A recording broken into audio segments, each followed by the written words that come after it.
বিশাল মরুপথ, পাহাড়ি পথ পাড়ি দিয়ে তায়েফের মরুজমিনে গেলেন কোরআনের দাওয়াত নিয়ে, ইমানের দাওয়াত নিয়ে। কিন্তু তায়েফের লোকেরা বিশ্বনবীর দাওয়াতকে শুধু প্রত্যাখ্যান করেই থামে নাই, তারা বিশ্বনবীর সাথে অত্যন্ত খারাপ আচরণ করেছে। বিশ্বনবীকে শারীরিকভাবে হেনস্থা করেছে, আমার নবীকে শারীরিকভাবে অত্যাচার করেছে, আমার পেয়ারা নবীর গায়ে পাথর মেরেছে, বিশ্বনবীর গা বেয়ে ঝরঝর করে রক্ত ঝরেছে, নবী জামিনের মধ্যে লুটিয়ে পড়েছেন, আবার মেরেছে, আবার নবী হাঁটতে শুরু করলেন, পেছন থেকে আবার মেরেছে, আবার নবী রক্তাক্ত হয়ে জামিনের মধ্যে লুটিয়ে পড়লেন, আবার মেরেছে। বিশ্বনবীর মতো এত সুস্ত্রী মানব, বিশ্বনবীর মতো এত শুভ্র মানব, বিশ্বনবীর মতো এমন চমৎকার দেহাবয়ব দিয়ে রব্বুল আলামিন কাউকে বানান নাই। এরকম চমৎকার মানুষটাকে তারা তায়েফের ওই জামিনে রক্তাক্ত করেছে। বিশ্বনবী দুনিয়ার কোনো স্বার্থের জন্য সেখানে যান নাই, নিজের কোনো লাভের জন্য, প্রাপ্তির জন্য যান নাই, তায়েফবাসীদের জাহান্নামের আগুন থেকে বাঁচাতে গিয়েছেন। ঠিক কিনা বলেন? খেয়ে না খেয়ে দিন প্রচারের কাজে নিজেকে দিয়েছ বিলিয়ে, তায়েফের কাফিরেরা চিনল না সে আলো, দুষ্ট ছেলেদের পিছু দিল লেলিয়ে, পাথরের আঘাতে ক্ষত বিক্ষত হয়ে সারা শরীর থেকে রক্ত ঝরে। হে রাসূল তোমাকে ভুলি আমি কেমন করে, হে রাসূল তোমাকে ভুলি আমি কেমন করে। পারেন না আপনারা? ধরুন আমার সাথে। হাজার ব্যথা বেদনার পরে ফিরে আসনি তুমি আপন ঘরে, দিনের আলো তুমি ছড়িয়ে দিতে, চলে গেলে মদিনায় মক্কা ছেড়ে। হে রাসূল তোমাকে ভুলি আমি কেমন করে, হে রাসূল তোমাকে ভুলি আমি কেমন করে। ঠিক কিনা বলেন? প্রিয় ভাইরা, তায়েফের ছেলেরা নবীকে রক্তাক্ত করলো। আমার নবী কই যাবে? কই যাবে? মক্কায় জায়গা নাই, তায়েফে জায়গা নাই। তায়েফ থেকে ভারাক্রান্ত মন নিয়ে আমার নবী মক্কায় ফিরে আসলেন। বিশ্ব নবী মক্কায় ঢুকতে পারেন না।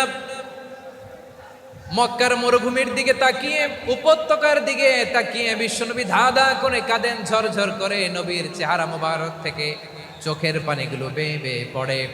আমার জন্মস্থান, আমার শৈশব, কৈশোর, যৌবন কেটেছে এই মক্কায়, আমার এলাকায় আমি ঢুকতে পারি না। বিশ্বনবী মক্কার অনতি দূরে দাঁড়িয়ে জায়েদকে পাঠালেন, জায়েদ যাও দেখো কেউ আমাকে সাপোর্ট করার মতো আছে কিনা, যাও অমুকের কাছে যাও। জায়েদ গেলেন, তারাও প্রত্যাখ্যান করে ফিরিয়ে দেয়। বিশ্বনবী বললেন যাও অমুক লোকের কাছে যাও, তিনিও প্রত্যাখ্যান করে ফিরিয়ে দিলেন। কেউ বিশ্বনবীকে আশ্রয় দিতে রাজি হয় না। নিজ জন্মভূমিতে বিতাড়িত বিশ্বনবী, সর্বশেষ বিশ্বনবী বললেন যাও মুতঈম ইবনে আদির ঘরে যাও। মুতঈম ইবনে আদি মুশরিক, তার কাছে যাও। গেলেন, মুতঈম ইবনে আদি রাজি হয়ে গেল। সুবহানাল্লাহ বলেন।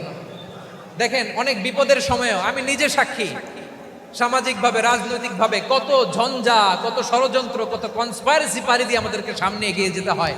এই শত্রুদের ভেতরেও একজনকে দাঁড় করিয়ে দেয় যে আল্লাহর কোরআনের জন্য রেডি হয়ে যায়। পড়েন সুবহানাল্লাহ। মুতঈম ইবনে আদি, আল্লাহ তার মনকে নরম করে দিলেন। মুতঈম বলে, মুহাম্মদ আমি তোমাকে আশ্রয় দিব। তার দুই ছেলেকে পাঠালেন, যাও খোলা তলোয়ার নিয়ে, স্কট দিয়ে, গার্ড অফ অনার দিয়ে মুহাম্মদকে মক্কায় ঢুকাও, আর বলো আমি আমান দেব। আমান কি দিব? আমান মানে সিকিউরিটি, নিরাপত্তা। সিকিউরিটি ছাড়া, আমান দেওয়া ছাড়া কেউ থাকতে পারতো না মক্কায়। দুই ছেলে বিষ্ণু ইসা ইসলামকে নিয়ে আসলো। নবী কাবার চারদিকে তাওয়াফ করলেন, নামাজ পড়লেন। আবু জাহেল, উতবা, শাইবা, ওয়ালিদ ইবনে মুগীরা সবাই দেখে, কেউ কিছু করতে পারে না।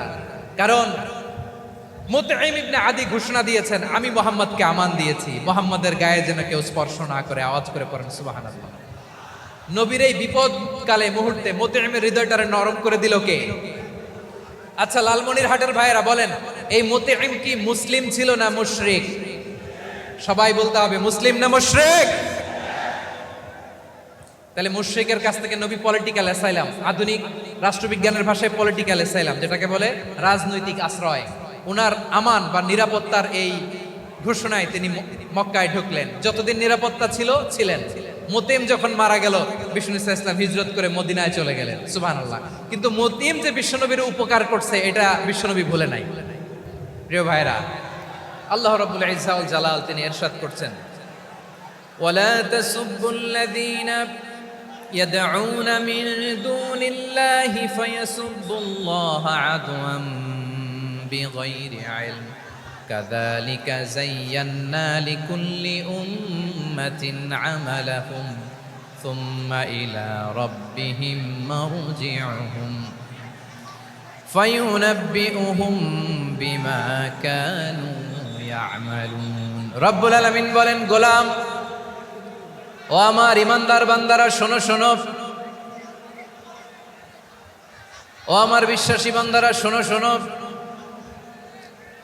লা তাসুবুল্লাযীনা ইয়াদউনা মিন দুনিল্লাহ ফায়াসুবুল্লাহা আদওয়াম বিগাইরি ইলম।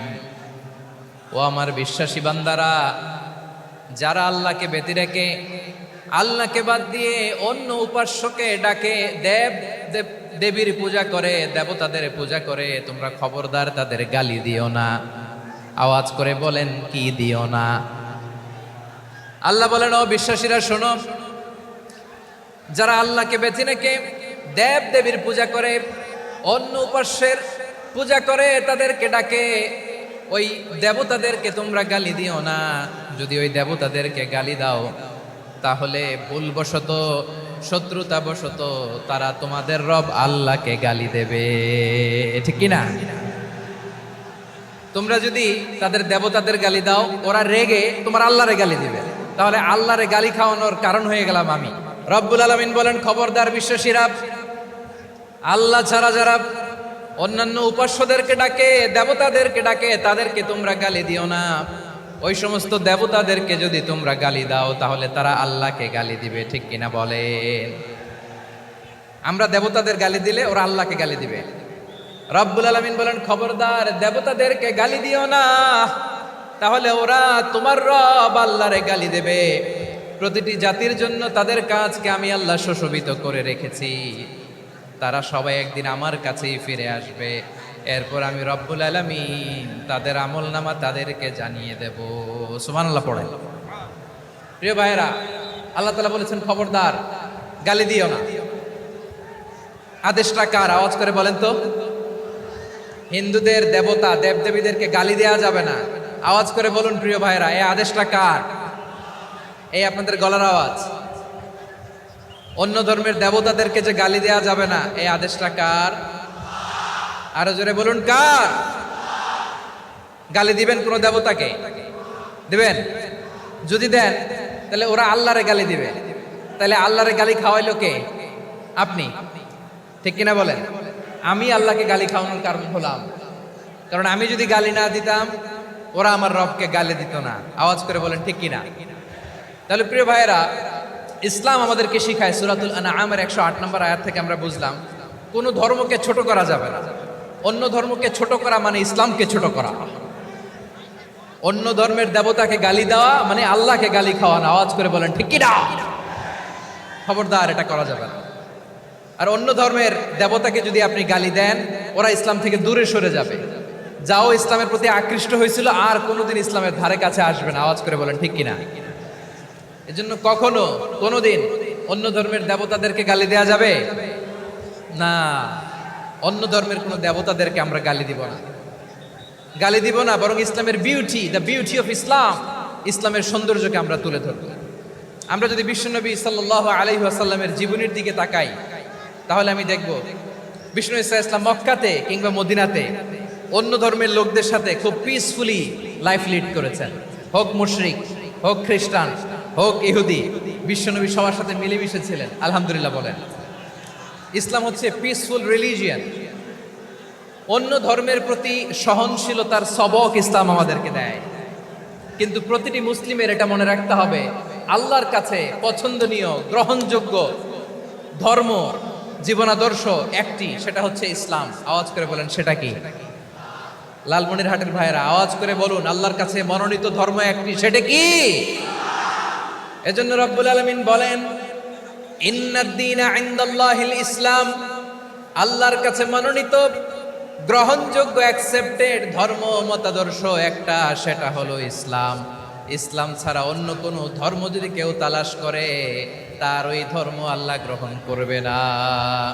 ওমাই ইয়াবতাগি গায়রাল ইসলামি দীনান ফালাই ইউকবালা মিন ওয়া হুয়া ফিল আখিরাতি মিনাল খাসিরিন।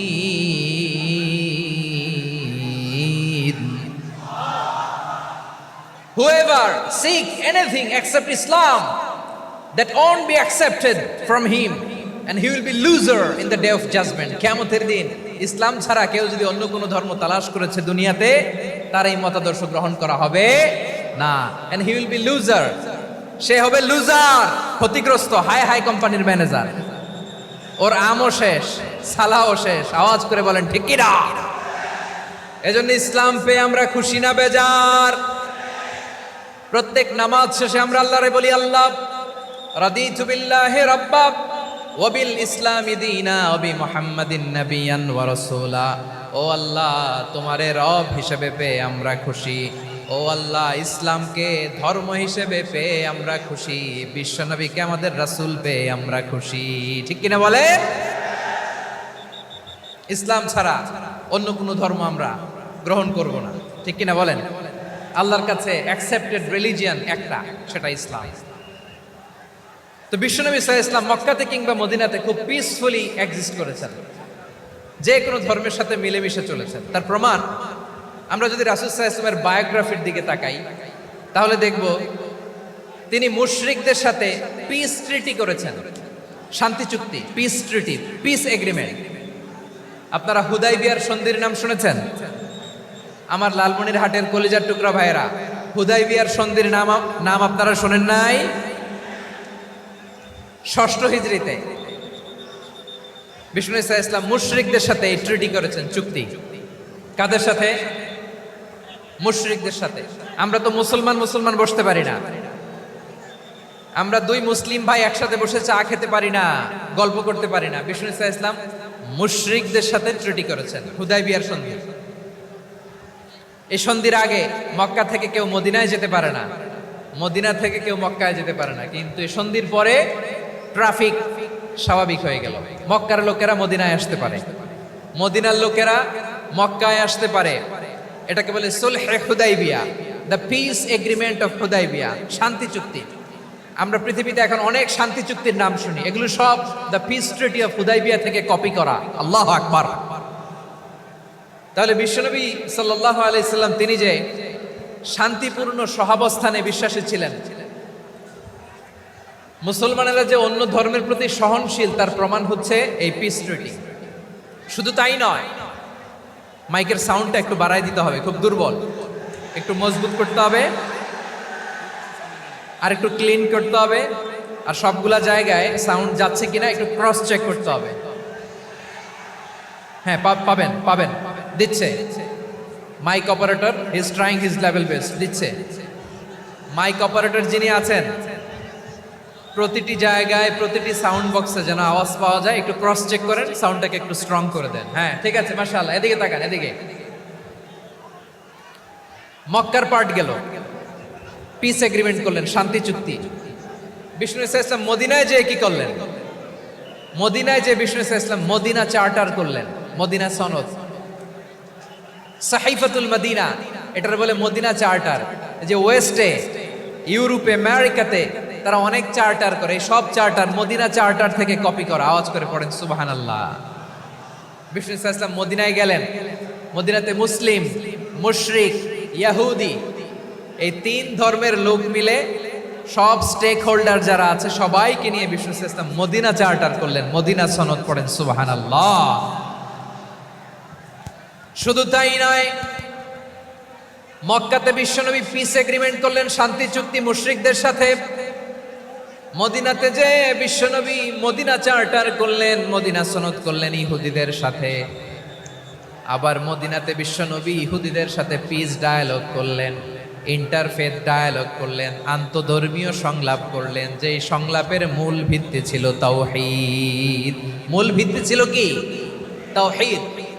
বিশ্বনবী ইহুদিদেরকে ডাকলেন, আহ্বান করলেন, কুল ইয়া আহলাল কিতাবি তাআলাউ ইলা কালিমাতিন সাওয়াইন বাইনানা ওয়া বাইনাকুম আল্লা না'বুদা ইল্লাল্লাহ ওয়া লা নুশরিকা বিহি শাইআন ওয়া লা ইয়াত্তাখিযা বা'দুনা বা'দান আরবাবাম মিন দুনিল্লাহ ফাইন তাওয়াল্লাউ ফাকুলু আশহাদু বিআন্না মুসলিমুন। সুবহানাল্লাহ পড়েন।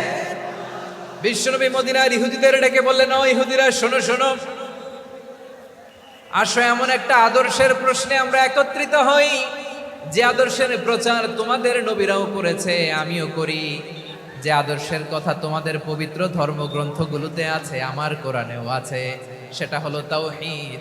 আমরা এক আল্লাহ ছাড়া কারো ইবাদত করব না, আল্লাহর সাথে কাউরে শরীক করব না, আল্লাহ ছাড়া কাউরে রব মানব না। পড়েন সুবহানাল্লাহ। তাহলে আমার প্রিয় লালমনিরহাটের ভাইরা, মদিনাতে যেয়ে তিনি মদিনা চার্টার করলেন, মদিনা সনদ, পিস ডায়ালগ করলেন, শান্তির সংলাপ, ইন্টারফেথ ডায়ালগ করলেন, আন্তধর্মীয় সংলাপ, যার ভিত্তি ছিল তাওহীদ। সুবহানাল্লাহ পড়েন। তাহলে অন্য ধর্মের প্রতি সব সময় ইসলাম সহনশীল, টলারেন্স। যদি আপনি দেখতে চান ইসলামের নবী বিশ্ব নবীর দিকে তাকান, ঠিক কিনা বলেন? আমরা তো সংখ্যালঘুদের রাইটস প্রোটেক্ট করার জন্য কত আইন বানাই, কত বৈঠক করি, কত সংবাদ সম্মেলন করি।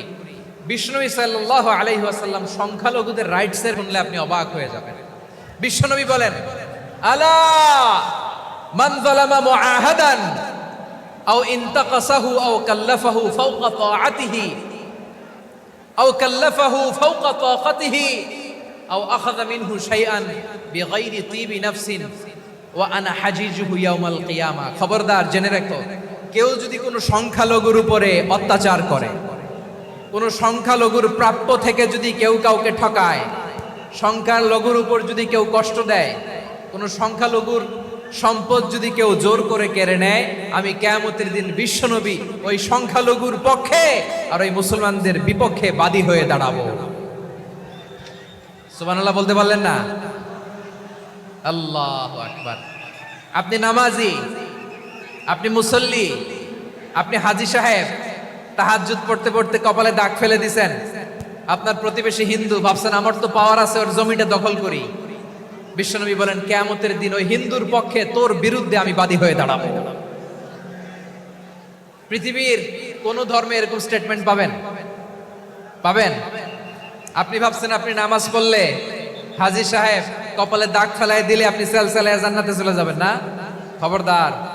বিশ্বনবী বলেন, কোন সংখ্যালঘুর উপর যদি কেউ আক্রমণ করে, তার প্রাপ্য তাকে না দিয়ে যদি তাকে ঠকায়, তার উপর জুলুম করে, তার সম্পদ যদি কেড়ে নেয়, আমি নবী, তুমি মুসলিম হইতে পারো, মুসল্লি হইতে পারো, তার পক্ষে তোমার বিপক্ষে আল্লাহর দরবারে বাদী হয়ে দাঁড়াবে।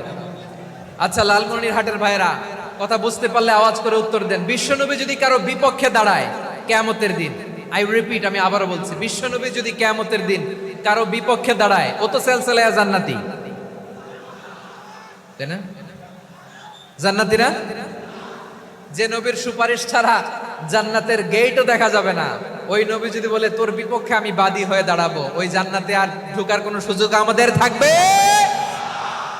এখানেই শেষ না আমার প্রিয় লালমনিরহাটের ভাইয়েরা, এখানেই শেষ নয়। বিশ্বনবী বলেন, মান কাতালা মুআহাদান, বুখারীর বর্ণনা, মান কাতালা মুআহাদান লাম ইয়ারাহ রাইহাতাল জান্নাহ।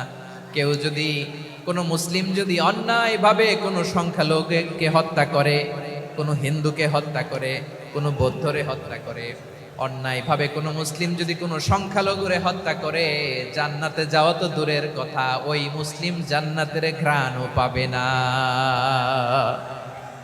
সেই বুখারীর বর্ণনা, মান খাতালা মুআহাদান লাম ইয়ারাহ রাইহাতাল জান্নাহ ওয়া ইন্না রিহাহা লা ইউজাদু মিন মাসিরাতি 40 আমা, যে জান্নাতের ঘ্রাণ 40 বছর দূরের রাস্তা থেকেই পাওয়া যায়। সুবহানাল্লাহ পড়েন। প্রিয় ভাইরা, এখান থেকে জান্নাতে পৌঁছতে লাগবে 40 বছর। এত দূর, কত বছর? সবাই বলেন কত বছর? এখান থেকে জান্নাতে পৌঁছতে লাগবে 40 বছর। এত দূরে থাকতেই জান্নাতের ঘ্রাণ আপনার নাকে এসে ধাক্কা মারবে। বিষ্ণুই বলেন, যে ব্যক্তি কোন সংখ্যালঘুকে হত্যা করে জান্নাতের ঘ্রাণ তো পাবেই, জান্নাতে তো ঢুকতে পারবেই না, জান্নাতের ঘ্রাণও তার নাকে লাগবে না। পড়েন নাউযুবিল্লাহ। তাহলে সংখ্যালঘুদের ব্যাপারে ইসলামে অধিকার দেয়া আছে না নাই? লালমনিরহাটের ভাইয়ের আওয়াজ করে বলেন, আমার সংখ্যালঘু হিন্দু ভাইদের রাইটস, অধিকার আমাদের ইসলামে প্রোটেক্টেড আছে না নাই? এখানেই শেষ না। বিষ্ণু ইসলাম আপনার অমুসলিম প্রতিবেশীর সাথে ভালো আচরণ করতে বলেছে। আমাদের হয় না এটা মুসলিম পাড়া, ওটা বৌদ্ধ পাড়া, হয় না?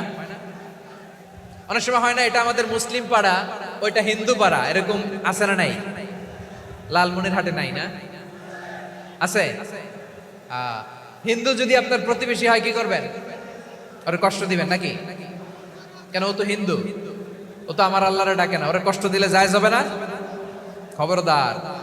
বিষ্ণু ইসলাম বলেন, মান কানা ইউমিনু বিল্লাহ ওয়াল ইয়াউমিল আখির ফালিউকরিম জারাহ, যে আল্লাহ বিশ্বাস করে আর আখিরাতে বিশ্বাস করে সেজন্য প্রতিবেশীর সাথে ভালো আচরণ করে।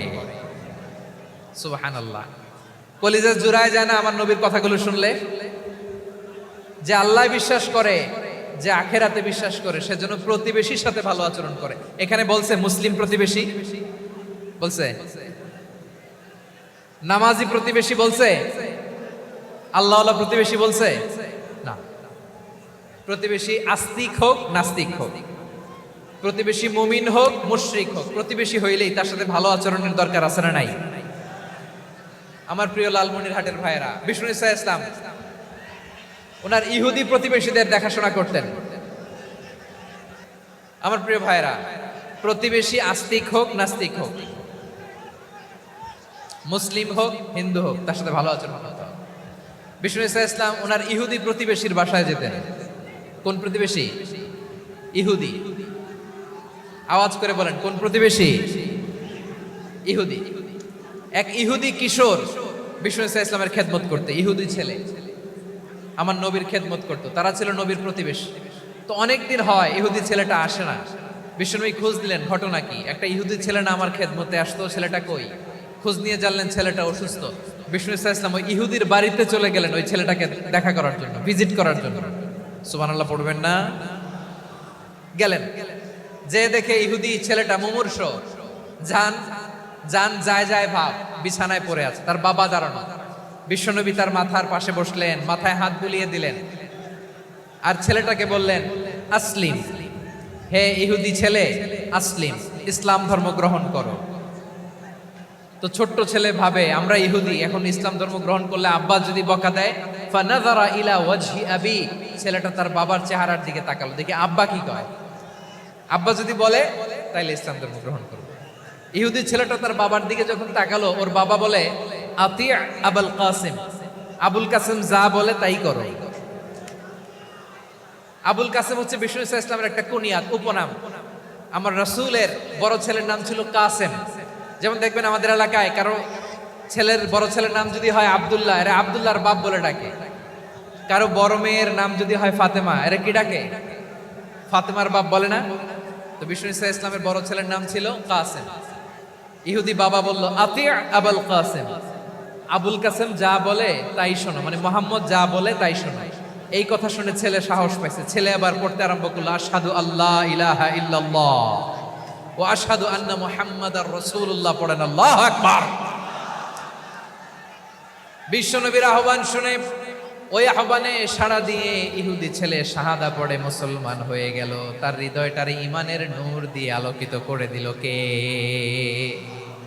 প্রিয় ভাইরা, এবার রাসূল সাল্লাল্লাহু আলাইহি ওয়াসাল্লাম বের হয়ে আসলেন ঘর থেকে, আর বললেন আলহামদুলিল্লাহিল্লাযী আনকাযাহু মিনান নার, প্রশংসা সে আল্লাহর যে আল্লাহ জাহান্নামে চলে যাচ্ছিল প্রায় এমন একটা লোককে মুহূর্তের মধ্যে কালেমায়ে শাহাদাতের বদৌলতে জান্নাতি বানায় দিলেন। আওয়াজ করে পড়েন সুবহানাল্লাহ। এই হাদিস থেকে আমরা কি শিখলাম? What is the moral of the story?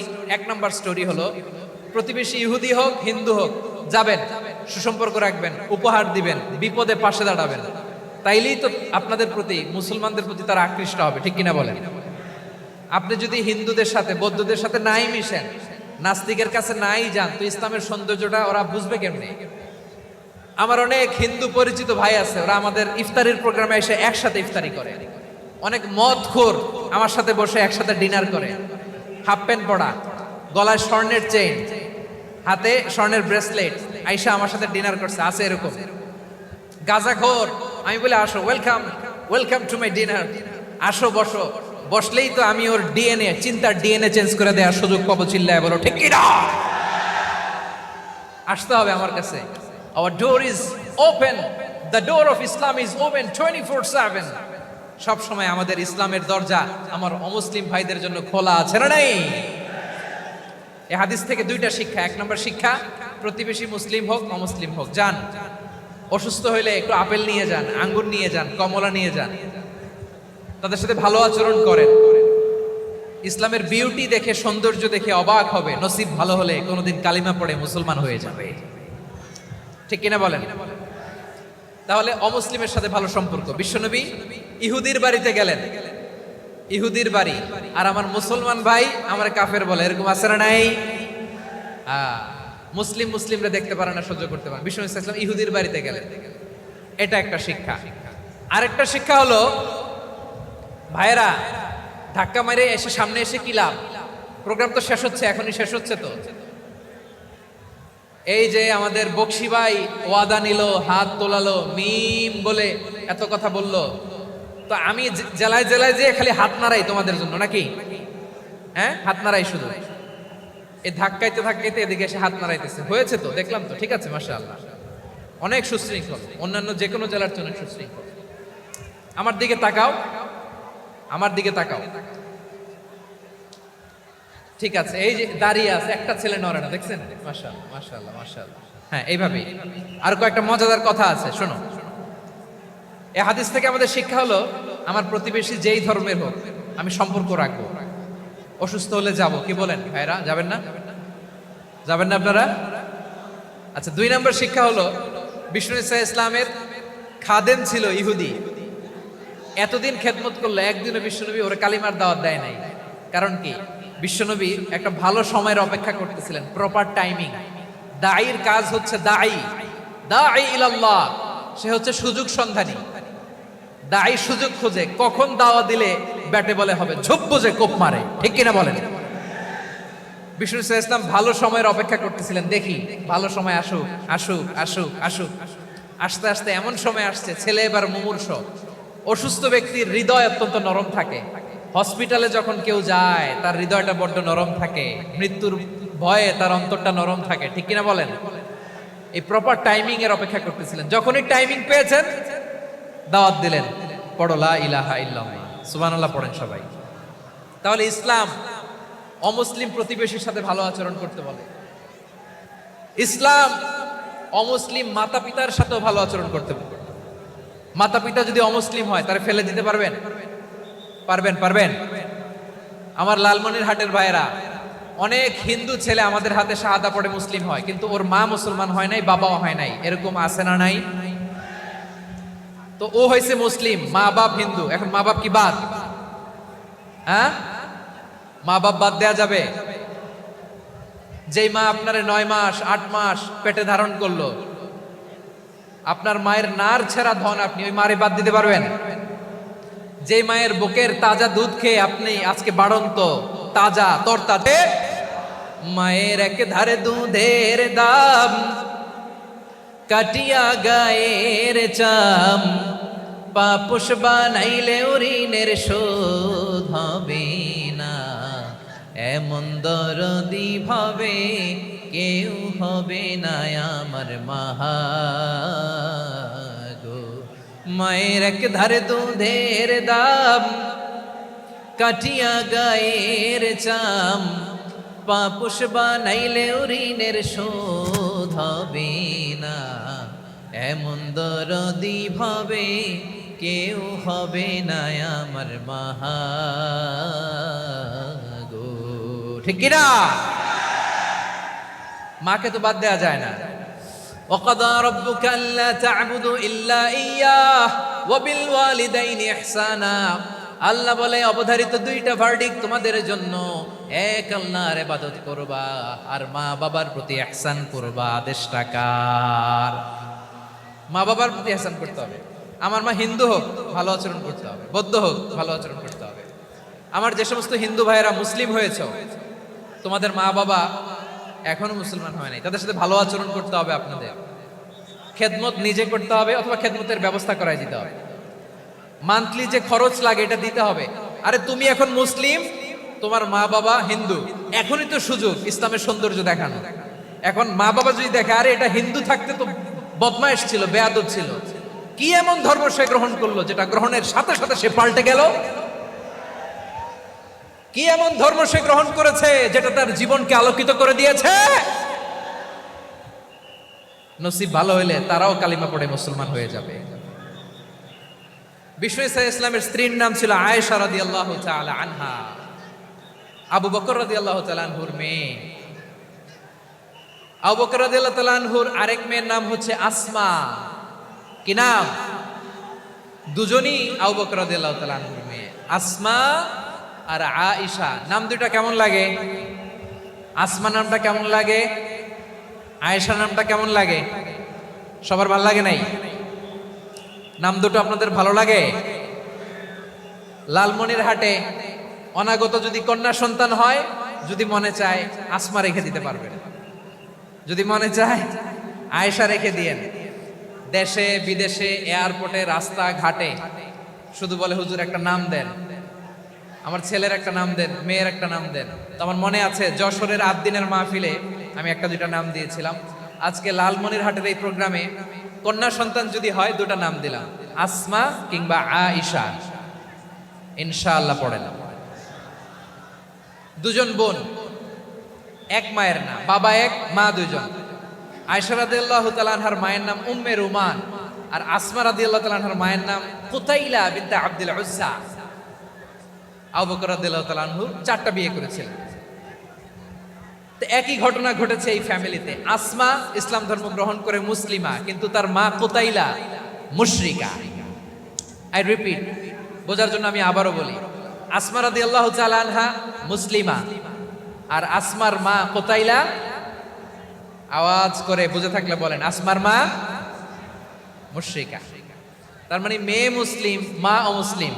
ভেজাল আছে না নাই? কিন্তু কুতাইলা আর ধৈর্য ধারণ করতে পারে না। নার ছেড়া ধন, কলিজার টুকরা ধন, কলিজার টুকরা সন্তান। আসমারে দেখতে বড্ড মন চায়।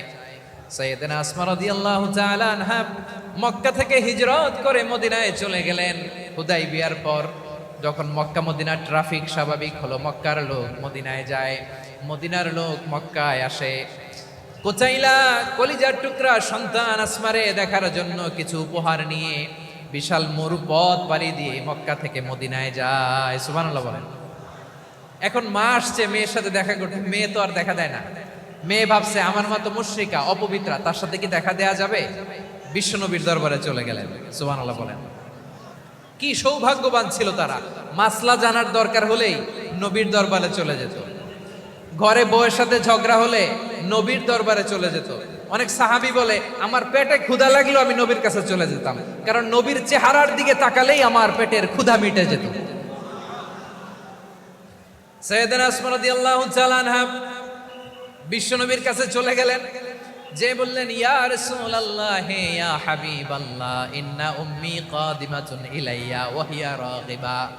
আমার মা মক্কা থেকে অনেক দূর মরুর পথ পাড়ি দিয়ে উপহার সামগ্রী নিয়ে মদিনায় আমার সাথে দেখা করতে এসেছে গো নবী। আমার জানতে বড্ড ইচ্ছে হয় আমি আমার মুশরিকা মায়ের সাথে একটু দেখা করতে পারবো কিনা। আফা আসিলুহা, আগে যেমনি আমি আমার মায়ের সাথে ভালো আচরণ করতাম, যেমনি আমি আমার মায়ের সাথে সদাচরণ করতাম গো নবী, এখন আমি মুসলিমা মা মুশরিকা, এখনো কি আগের মতো সদাচরণ করতে পারবো নাকি?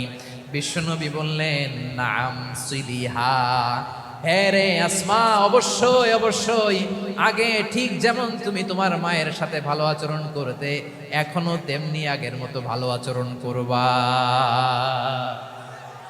আওয়াজ করে পড়েন সুবহানাল্লাহ। কি ইসলাম আমরা পেয়েছি! কত ব্রড মাইন্ডেড আমাদের ইসলাম, কত ওপেন মাইন্ডেড ইসলাম, কত ওপেন আপ করতে পারে, চিন্তা করতে পারেন। বিষ্ণু বললেন হ্যাঁ অবশ্যই, নাম সুলিহা, আগে যেমনি ভালো আচরণ করছো আসমা, এখন ওইরকমই করো, পারলে আরো বাড়ায় করো। সুবহানাল্লাহ বলেন। তাহলে আমার যে হিন্দু ভাইয়েরা, হিন্দু বোনেরা, ইমানের বদৌলতে দৌলতে আপনি ধন্য হয়েছেন, আপনার আম্মা আব্বা এখনো মুসলমান হয় নাই, তাদের জন্য দোয়া করেন, তাদের জন্য দোয়া করেন, আল্লাহ যেন তাদেরকেও ইমানের দৌলত দান করে। আমরা সবাই পড়ি আমিন, আরো জোরে পড়েন আমিন। এখন বলেন, ইসলাম কি ন্যারো মাইন্ডেড রিলিজিয়ান না ব্রড মাইন্ডেড? লালমনিরহাটের যুবক ভাইরা আওয়াজ করো, ইসলাম কি ন্যারো মাইন্ডেড না ব্রড মাইন্ডেড? কতটা ব্রড মাইন্ডেড দেখেন। বিশ্বনবী সাল্লাল্লাহু আলাইহি সাল্লাম, অমুসলিমরা যদি নবীকে উপহার দিত, ওই উপহারও বিশ্বনবী গ্রহণ করতেন। সুবহানাল্লাহ পড়েন। আপনার অমুসলিম বন্ধু যদি উপহার দেয়, সেটাও আপনি নিতে পারবেন, যেটা নেওয়া যায়। কিন্তু আপনার বন্ধু যদি আপনার মদের বোতল দেয়, নিতে পারবেন? হ্যাঁ, মদের বোতল দিলে পারবেন। আপনার বন্ধু যদি আপনার পর্ক দেয়, পর্ক, শুকরের গোশত মিশ্রিত কোনো খাবার, ওটা নিতে পারবেন না। হালাল যে কোনো জিনিস নিতে পারবেন। বিশ্বনবী সাল্লাল্লাহু আলাইহি ওয়াসাল্লাম অমুসলিমদের দেয়া হাদিয়া গ্রহণ করতেন। কেমন নবী ছিলেন! আমার নবীরে চিনে নেন, আমার নবীর অ্যাটিটিউড জেনে নেন। বিশ্বনবী সাল্লাল্লাহু আলাইহি ওয়াসাল্লাম যখন কোনো জনপদে যেতেন, 3টা অপশন নিয়ে যেতেন। প্রিয় ভাইয়ের আওয়াজ করে বলতে হবে, কোন জনপদে গেলে আমার নবীর অপশন থাকতো কয়টা?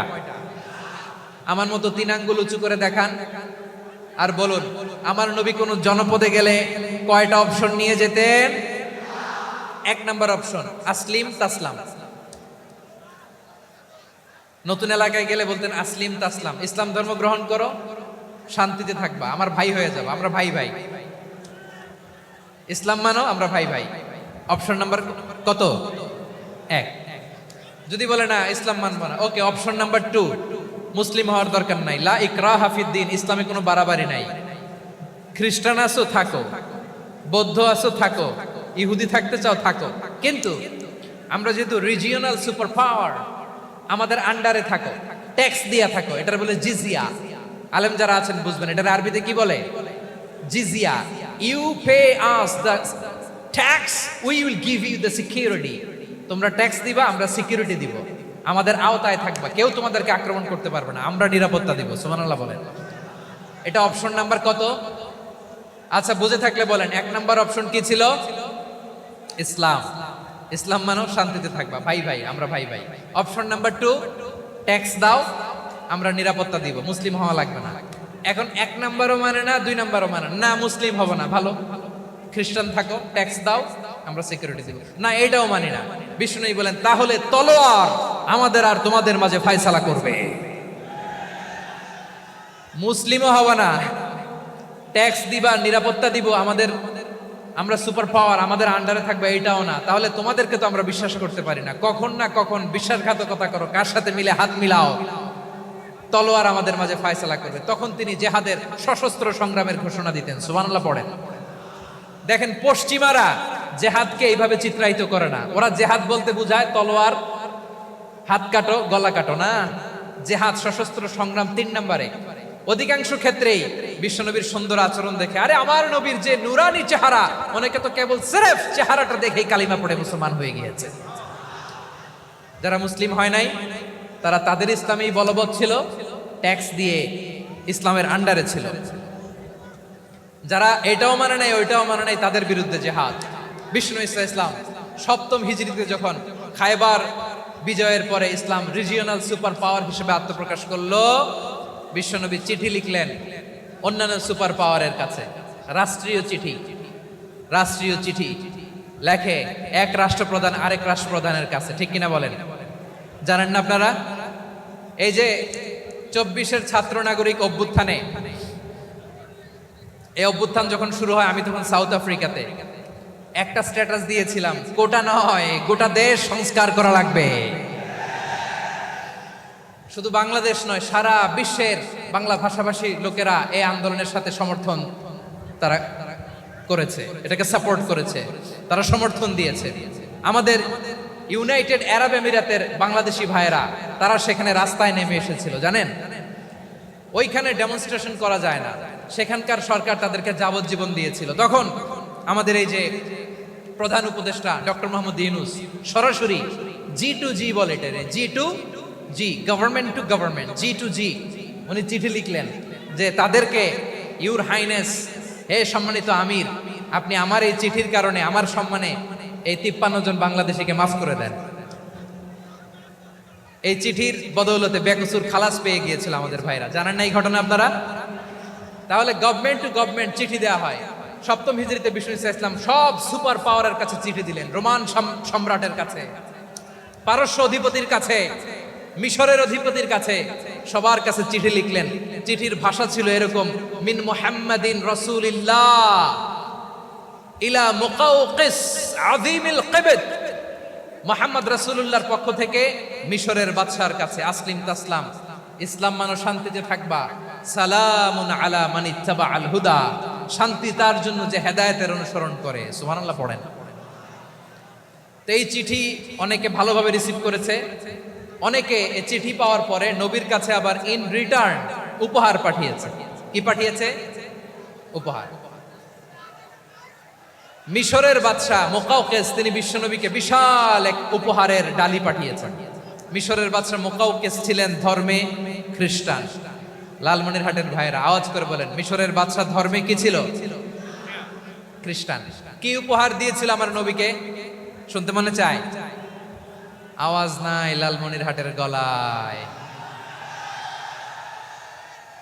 শুনতে মনে যায়? 1000 স্বর্ণ মুদ্রা, 1000 স্বর্ণ, 2টা খ্রিস্টান দাসী, একজনের নাম মারিয়া বিনতে শামউন আল কিবতিয়া, আরেকজনের নাম সিরিন বিনতে শামউন আল কিবতিয়া। একজন খ্রিস্টান দাস 20 থান কাপড় জামা বানানোর জন্য, আমরা নবী যেন সেলাই করে জামা বানাতে পারে এজন্য 20 থান কাপড়, 20 থান ফাইন গার্মেন্ট। সুবহানাল্লাহ পড়বেন না? এরপরে একটা গাধা যেটার নাম ছিল উফাইর, আর একটা খচ্চর, এটার নাম ছিল দুলদুল। খচ্চর চেনেন? গাধা আর ঘোড়ার ক্রসিং এ যে প্রাণীটা দুনিয়াতে আসে ওটার খচ্চর বলে। তো এই যে সুপার পাওয়ার খ্রিস্টান বাদশার কাছে নবী চিঠি লিখলেন, ওই খ্রিস্টান বাদশা আমার নবীকে উপহার দিল। বিশ্বনবী এই উপহারগুলো সানন্দে গ্রহণ করেছে। সুবহানাল্লাহ পড়বেন না? তাহলে অমুসলিম কেউ যদি আপনাকে উপহার দেয়, হালাল উপহার হলে আপনি গ্রহণ করতে পারবেন। অনুরূপভাবে পারস্যের বাদশা, রোম সম্রাট বিশ্বনবীকে উপহার পাঠিয়েছেন, আমার নবী সবগুলো উপহার গিফট গ্রহণ করেছেন। সুবহানাল্লাহ বলেন। তাহলে প্রিয় লালমনিরহাট আওয়াজ করে বলুন, ইসলাম কি ন্যারো মাইন্ডেড রিলিজিয়ন না ব্রড মাইন্ডেড? আম্মাজান আয়েশার কাছে মাসালা জানতে চায় মেয়েরা, হে আম্মাজান, অগ্নি উপাসকেরা তাদের ঈদের দিন নওরোজের সময় আমাদেরকে পাখি দেয়, নেওয়া যাবে? উনি বললেন, ওরা জবাই করে দিলে নেওয়া যাবে না, কিন্তু ওরা যদি ফলমূল এরকম খাবার দেয় এগুলো নেওয়া যাবে। তার মানে অমুসলিমদের দেয়া উপহার এটা গ্রহণ করা যায়। সুবহানাল্লাহ বলেন। শুধু তাই নয়, বিষ্ণু ঈসা ইসলাম অমুসলিমদের সাথে আর্থিক লেনদেনও করেছেন, ফিনান্সিয়াল ডিলিং করেছেন। অমুসলিমদের সাথে প্রয়োজনে আপনি ফিনান্সিয়াল ডিলিং করতে পারবেন। আমরা প্রায় দেখি বাজারের মিষ্টির দোকানগুলো আমার হিন্দু ভাইদের। লালমনিরহাটে মিষ্টির দোকান, দইয়ের দোকান কারা চালায়? হিন্দুরা চালায় না? তারপরে যে বারবার শপ, চুল কাটে যে নাপিত, অধিকাংশ নাপিতের দোকানে কারা? আমার হিন্দু ভাইরা। আপনি চুল কাটতে পারবেন কিনা? পারবেন কিনা বলেন? পারবেন। তার দোকান থেকে দই মিষ্টি কিনতে পারবেন কিনা?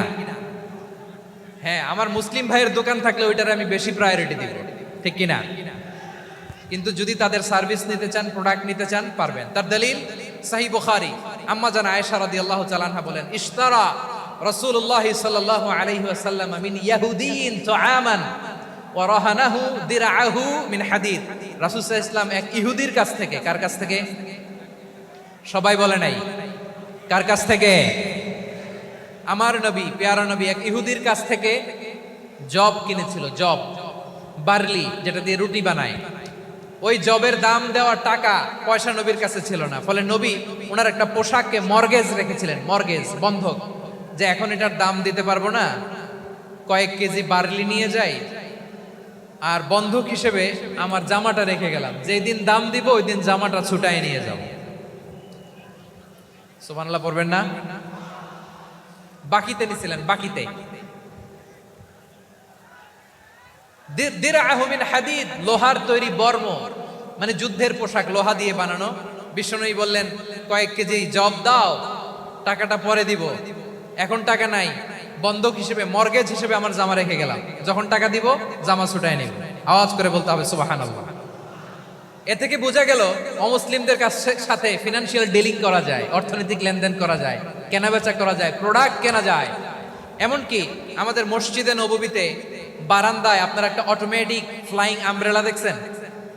সূর্য যখন বাড়ে মসজিদে নববীর বারান্দায় ইয়ার্ডের মধ্যে অটোমেটিক্যালি কিছু আমব্রেলা আছে, সাঁ করে খুলে যায়, আর সূর্যের তাপ লাগে না। আবার সন্ধ্যাবেলায় এই আমব্রেলাগুলো ওরা ক্লোজ করে ফেলে, দেখেন নাই না? দেখছেন? এই মসজিদে নববীকে সর্বোচ্চ উন্নত মানের কনস্ট্রাকশন ইনফ্রাস্ট্রাকচার ডেভেলপ করার জন্য কর্তৃপক্ষ কিছু অমুসলিম ইঞ্জিনিয়ারের, ডিজাইনারের সহায়তা নিয়েছিল। সুবহানাল্লাহ বলেন। কোন দলিলের ভিত্তিতে? এই দলিলের ভিত্তিতে যে বিষ্ণু ঈসা ইসলাম অমুসলিমদের সাথেও লেনদেন করেছেন। আওয়াজ করে বলতে হবে আল্লাহু আকবার। শুধু তাই নয়, ইন কেস অফ ইমার্জেন্সি, প্রয়োজনে ইসলামের খাতিরে, ইসলামকে সামনের দিকে এগিয়ে নিয়ে যাওয়ার জন্য অমুসলিমদের সাপোর্ট নেওয়া জায়েজ আছে। সুবহানাল্লাহ বলেন। অমুসলিমদের সাপোর্ট নেয়া, তাদের থেকে অর্থ নেয়া, পলিটিক্যাল সাপোর্ট, পলিটিক্যাল অ্যাসাইলাম নেওয়া জায়েজ আছে। আমাদের অনেক বিশ্ববরেণ্য দায়ীরা আমেরিকায় অস্থায়ীভাবে অ্যাসাইলাম নিয়ে থাকে, নিজের দেশে গেলে ফাঁসিতে ঝুলাই দিবে। যুগ যুগ ধরে দায়ীদের উপরে এরকম অত্যাচার আর নির্যাতন আছে না নাই? মিশরের অনেক দায়ীরা পাশ্চাত্যে যেয়ে থাকে, এই যে তারা পলিটিক্যাল অ্যাসাইলাম নিয়ে থাকে, রাজনৈতিক আশ্রয়, এটা জায়েজ আছে না? এটা যে জায়েজ আছে তার প্রমাণ স্বয়ং বিশ্বনবী সাল্লাল্লাহু আলাইহি ওয়াসাল্লাম পলিটিক্যাল সাপোর্ট নিয়েছিলেন অমুসলিমদের কাছ থেকে। সুবহানাল্লাহ বলেন। খুব মজাদার একটা ঘটনা শুনবেন আমার ভাইয়েরা। বিশ্বনবীর বয়স তখন প্রায় 51 বছর। কত বছর? বিশ্বনবীর সবচেয়ে কাছের মানুষ খাদিজা রাদিয়াল্লাহু তাআলা আনহা ইন্তেকাল করেছেন। বিশ্বনবী বড্ড কষ্ট পেলেন, হৃদয়টা ভেঙে খান খান। যিনি ঘরের ভেতরে বিশ্বনবীকে সান্ত্বনা দিতেন, ভালোবাসা দিতেন, বাইরে গেলে কুরাইশরা বকাঝকা করে, অত্যাচার করে, কিন্তু আম্মাজান খাদিজা রাদিয়াল্লাহু তাআলা আনহা ঘরটারে এমন শান্তির নীর বানায় রেখেছেন, এই ঘরের ভিতরে ঢুকলে বিশ্বনবীর কলিজাটা ঠান্ডা হয়ে যেত। এজন্য রব্বুল আলামিন বলেন, খাদিজা, ও আমার বান্দি খাদিজা, জান্নাতে এমন স্পেশাল একটা ঘর আমি তোমার জন্য রেডি করে রেখেছি। ওই ঘরের মধ্যে কোনো আওয়াজ নাই, ওই ঘরের মধ্যে কোনো নয়েজ নাই, ওই ঘরে কোনো বিশৃঙ্খলা নাই। কারণ মক্কার জমিনে আমার নবী কুরাইশদের বিশৃঙ্খলা, নয়েজ আর ঝামেলাগুলোকে উপেক্ষা করে যখন তোমার ঘরের ভিতরে ঢুকতো, ঘরটারে তুমি শান্তির নীর, ঠান্ডা, নীরব, নিস্তব্ধ, নিঝুম আর শান্তির নীর বানিয়ে রেখেছো। এজন্য জান্নাতে স্পেশাল একটা শান্তির নীর আমি তোমারে উপহার দেব। ওই প্রিয়তমা স্ত্রী খাদিজা ইন্তেকাল করলেন, বিশ্বনবীর হৃদয় ভেঙে খান খান।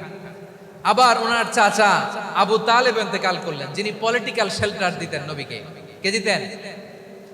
আবু তালেবের ভয়ে, বিশ্বনবীর এই চাচার ভয়ে কোনো মুশরিক নবীর গায়ে হাত দেওয়ার সাহস পায় নাই। এখন স্ত্রীও নাই, চাচাও নাই, নবীকে আশ্রয় দেওয়ার কেউ নাই। নবীর চারদিকে অন্ধকার, নবী এখন কই যাবেন? আমার পেয়ারা নবী নতুন স্টেশন খুঁজতেছেন, নতুন দাওয়াতি প্ল্যাটফর্ম খুঁজতেছেন। তিনি যায়েদ বিন হারেসা রাদিয়াল্লাহু তাআলা আনহুকে নিয়ে মক্কার পাশের একটা নেইবরিং সিটি তায়েফে চলে গেলেন। কোথায় চলে গেলেন?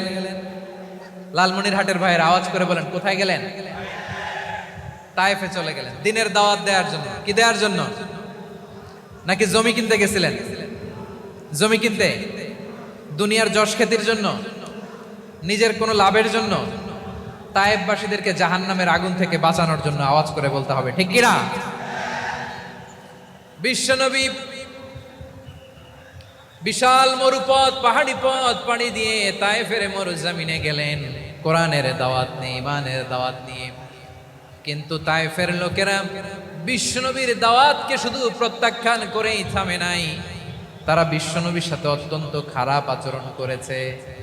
বিশ্বনবীকে শারীরিকভাবে হেনস্থা করেছে, আমার নবীকে শারীরিকভাবে অত্যাচার করেছে, আমার পেয়ারা নবীর গায়ে পাথর মেরেছে, বিশ্বনবীর গা বেয়ে ঝরঝর করে রক্ত ঝরেছে, নবী জামিনের মধ্যে লুটিয়ে পড়েছেন, আবার মেরেছে, আবার নবী হাঁটতে শুরু করলেন, পেছন থেকে আবার মেরেছে, আবার নবী রক্তাক্ত হয়ে জামিনের মধ্যে লুটিয়ে পড়লেন, আবার মেরেছে। বিশ্বনবীর মতো এত সুশ্রী মানব, বিশ্বনবীর মতো এত শুভ্র মানব, বিশ্বনবীর মতো এমন চমৎকার দেহাবয়ব দিয়ে রব্বুল আলামিন কাউকে বানান নাই। এরকম চমৎকার মানুষটাকে তারা তায়েফের ওই জামিনে রক্তাক্ত করেছে। বিশ্বনবী দুনিয়ার কোনো স্বার্থের জন্য সেখানে যান নাই, নিজের কোনো লাভের জন্য, প্রাপ্তির জন্য যান নাই, তায়েফবাসীদের জাহান্নামের আগুন থেকে বাঁচাতে গিয়েছেন। ঠিক কিনা বলেন? খেয়ে না খেয়ে দিন প্রচারের কাজে নিজেকে দিয়েছ বিলিয়ে, তায়েফের কাফিরেরা চিনল না সে আলো, দুষ্ট ছেলেদের পিছু দিল লেলিয়ে, পাথরের আঘাতে ক্ষত বিক্ষত হয়ে সারা শরীর থেকে রক্ত ঝরে।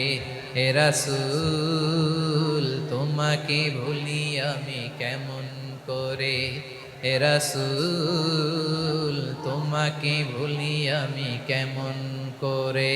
পারেন না আপনারা? ধরুন আমার সাথে। হাজার ব্যথা বেদনার পরে ফিরে আসনি তুমি আপন ঘরে, দিনের আলো তুমি ছড়িয়ে দিতে, চলে গেলে মদিনায় মক্কা ছেড়ে। হে রাসূল তোমাকে ভুলি আমি কেমন করে, হে রাসূল তোমাকে ভুলি আমি কেমন করে। ঠিক কিনা বলেন? প্রিয় ভাইরা, তায়েফের ছেলেরা নবীকে রক্তাক্ত করলো। আমার নবী কই যাবে? কই যাবে? মক্কায় জায়গা নাই, তায়েফে জায়গা নাই। তায়েফ থেকে ভারাক্রান্ত মন নিয়ে আমার নবী মক্কায় ফিরে আসলেন। বিশ্ব নবী মক্কায় ঢুকতে পারেন না। মক্কার মরুভূমির দিকে তাকিয়ে, উপত্যকার দিকে তাকিয়ে বিশ্বনবী ধা ধা করে কাঁদেন, ঝরঝর করে নবীর চেহারা মোবারক থেকে চোখের পানিগুলো বেয়ে বেয়ে পড়ে। আমার জন্মস্থান, আমার শৈশব, কৈশোর, যৌবন কেটেছে এই মক্কায়, আমার এলাকায় আমি ঢুকতে পারি না। বিশ্বনবী মক্কার অনতি দূরে দাঁড়িয়ে জায়েদকে পাঠালেন, জায়েদ যাও দেখো কেউ আমাকে সাপোর্ট করার মতো আছে কিনা, যাও অমুকের কাছে যাও। জায়েদ গেলেন, তারাও প্রত্যাখ্যান করে ফিরিয়ে দেয়। বিশ্বনবী বললেন যাও অমুক লোকের কাছে যাও, তিনিও প্রত্যাখ্যান করে ফিরিয়ে দিলেন। কেউ বিশ্বনবীকে আশ্রয় দিতে রাজি হয় না। নিজ জন্মভূমিতে বিতাড়িত বিশ্বনবী, সর্বশেষ বিশ্বনবী বললেন যাও মুতঈম ইবনে আদির ঘরে যাও। মুতঈম ইবনে আদি মুশরিক, তার কাছে যাও। গেলেন, মুতঈম ইবনে আদি রাজি হয়ে গেল। সুবহানাল্লাহ বলেন। দেখেন, অনেক বিপদের সময়ও আমি নিজে সাক্ষী, সামাজিকভাবে, রাজনৈতিকভাবে কত ঝঞ্ঝা, কত ষড়যন্ত্র, কত কনস্পাইরেসি পাড়ি দিয়ে আমাদেরকে সামনে এগিয়ে যেতে হয়। এই শত্রুদের ভেতরেও একজনকে দাঁড় করিয়ে দেয় যে আল্লাহর কোরআনের জন্য রেডি হয়ে যায়। পড়েন সুবহানাল্লাহ। মুতঈম ইবনে আদি, আল্লাহ তার মনকে নরম করে দিলেন। মুতঈম বলে, মুহাম্মদ আমি তোমাকে আশ্রয় দিব। তার দুই ছেলেকে পাঠালেন, যাও খোলা তলোয়ার নিয়ে, স্কট দিয়ে, গার্ড অফ অনার দিয়ে মুহাম্মদকে মক্কায় ঢুকাও, আর বলো আমি আমান দেব। আমান কি দিব? আমান মানে সিকিউরিটি, নিরাপত্তা। সিকিউরিটি ছাড়া, আমান দেওয়া ছাড়া কেউ থাকতে পারতো না মক্কায়। দুই ছেলে বিষ্ণু ইসা ইসলামকে নিয়ে আসলো। নবী কাবার চারদিকে তাওয়াফ করলেন, নামাজ পড়লেন। আবু জাহেল, উতবা, শাইবা, ওয়ালিদ ইবনে মুগীরা সবাই দেখে, কেউ কিছু করতে পারে না। কারণ মুতঈম ইবনে আদি ঘোষণা দিয়েছেন, আমি মুহাম্মদকে আমান দিয়েছি, মুহাম্মদের গায়ে যেন কেউ স্পর্শ না করে। আওয়াজ করে পড়েন সুবহানাল্লাহ। নবীর এই বিপদকালে মুহূর্তে মুতঈমের হৃদয়টারে নরম করে দিল কে? আচ্ছা, লালমনিরহাটের ভাইয়েরা বলেন, এই মুতঈম কি মুসলিম ছিল না মুশরিক? সবাই বলতে হবে মুসলিম না মুশরিক? তাহলে মুশরিকের কাছ থেকে নবী পলিটিক্যাল অ্যাসাইলাম, আধুনিক রাষ্ট্রবিজ্ঞানের ভাষায় পলিটিক্যাল অ্যাসাইলাম, যেটাকে বলে রাজনৈতিক আশ্রয়। ওনার আমান বা নিরাপত্তার এই ঘোষণায় তিনি মক্কায় ঢুকলেন। যতদিন নিরাপত্তা ছিলেন। মুতিম যখন মারা গেল, বিষ্ণু ইসলাম হিজরত করে মদিনায় চলে গেলেন। সুবহানাল্লাহ। কিন্তু মুতিম যে বিশ্বনবীর উপকার করছে এটা বিশ্বনবী ভুলে নাই। আমাদের অনেকে আছে উপকার করার পরে আর খেয়াল থাকে না, খাওয়ার পরে গলা দিয়ে নামলে আর খেয়াল থাকে না। এরকম আছে না নাই? আমার নবী ভুলে নাই। বদরের প্রান্তরে 70 জন কাফেরকে যখন বন্দি করে বিশ্বনবীর সামনে হাঁটু গেড়ে দাঁড় করানো হলো, বসানো হলো, 70 জন কাফের। কয়জন? বিশ্বনবী তাদের দিকে তাকিয়ে বললেন, সহিহ বুখারীর বর্ণনা, লাউ কানাল মুতঈম ইবনে আদি হাইয়ান সুম্মা কাল্লামানি হাউলাইন নাতনা লা তারাকতুহুম লাহু। বদরের প্রান্তরে 70 জন বন্দি কাফিরের দিকে তাকিয়ে আমার নবী বললেন, আজকে মুতঈম ইবনে আদি যদি বেঁচে থাকতো আর তোমাদের 70 জনের ব্যাপারে যদি মুতঈম এক বাক্যে একটা সুপারিশ করত, তার সম্মানে আজকে তোদের সবাইকে আমি মাফ করে দিতাম।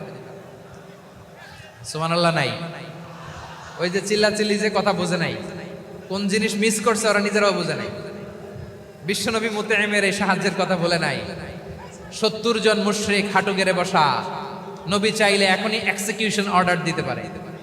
তিনি বললেন, আজকে যদি মুতঈম বেঁচে থাকতো আর মুতঈম যদি তোদের জন্য সুপারিশ করতে, এই আবর্জনাগুলোর ব্যাপারে সুপারিশ করতে, আমি মুহূর্তেই তোদেরকে এমনি মাফ করে দিতাম। এবার বলেন, ইসলাম কি ন্যারো মাইন্ডেড না ব্রড মাইন্ডেড?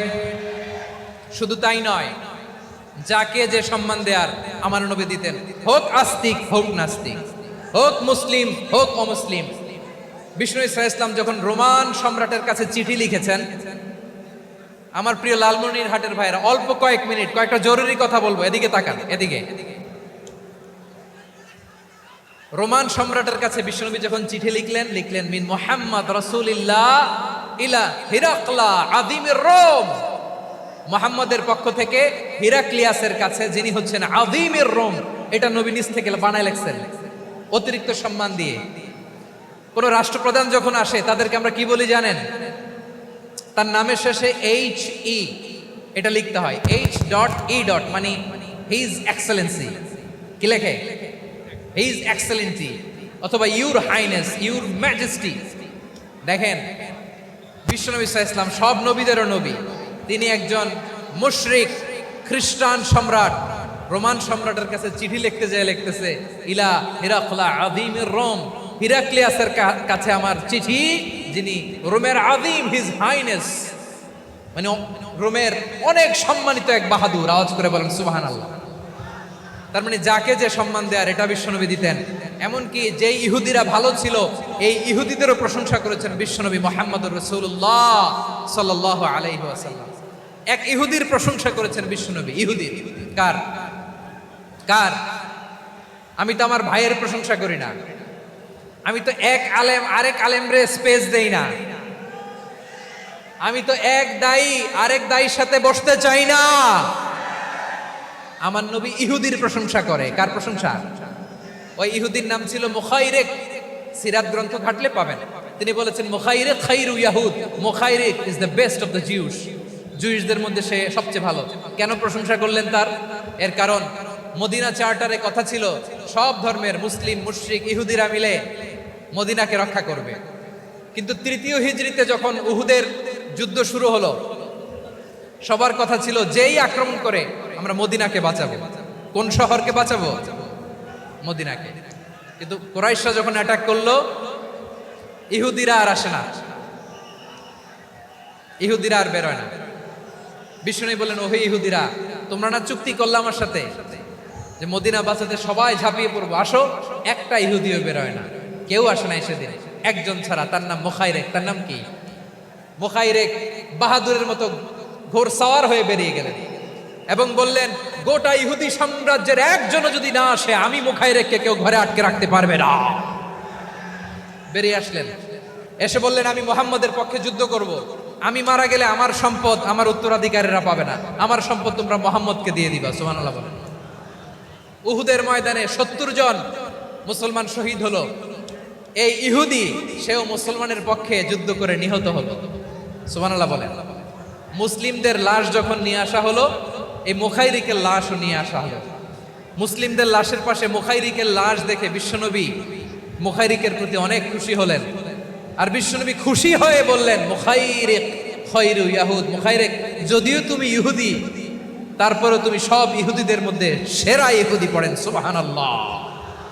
আমার নবী ইহুদিকেও সম্মান দিতে কার্পণ্য করে নাই। আওয়াজ করে বলেন আল্লাহু আকবার। প্রিয় ভাইরা, এবার সর্বশেষ আওয়াজ করে বলেন, ইসলাম কি ন্যারো মাইন্ডেড নাকি ব্রড মাইন্ডেড? সবাই বলেন ন্যারো মাইন্ডেড না ব্রড মাইন্ডেড? এজন্য অমুসলিম হইলেই তারা আমাদের শত্রু নয়। শত্রু কারা?